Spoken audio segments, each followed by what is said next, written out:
అందరికీ జై శ్రీరామ్. ఈ మధ్య తమిళనాడులో ఒక వింత సంఘటన జరిగింది. అదేమిటంటే ప్రస్తుత తమిళనాడు ముఖ్యమంత్రిని తాలూకా ఫ్రెండ్ని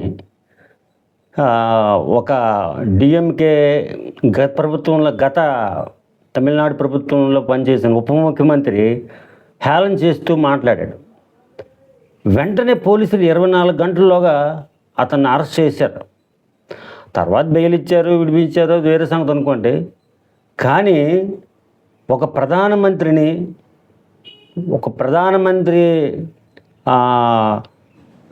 నిర్వహిస్తున్న ఒక ధర్మాన్ని, ఆచరిస్తున్న ధర్మాన్ని, హిందూ ధర్మాన్ని హేళన చేస్తే కనీసం ఒక పోలీసు కేసు పెట్టడం కానీ, ఇది తప్పు అని అనడం కానీ, ఒక ఖండన కానీ ఆ ప్రభుత్వం చేయలే.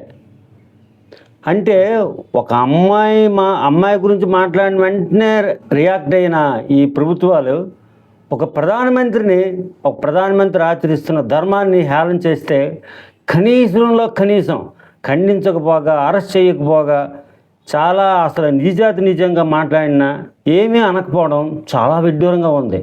హిందువులారా, ఈ విషయమే మీరు జాగ్రత్త పడి రానున్న రోజుల్లో ఇలాంటివి జరగకుండా చూడవలసిందిగా మీ అందరిదే బాధ్యత.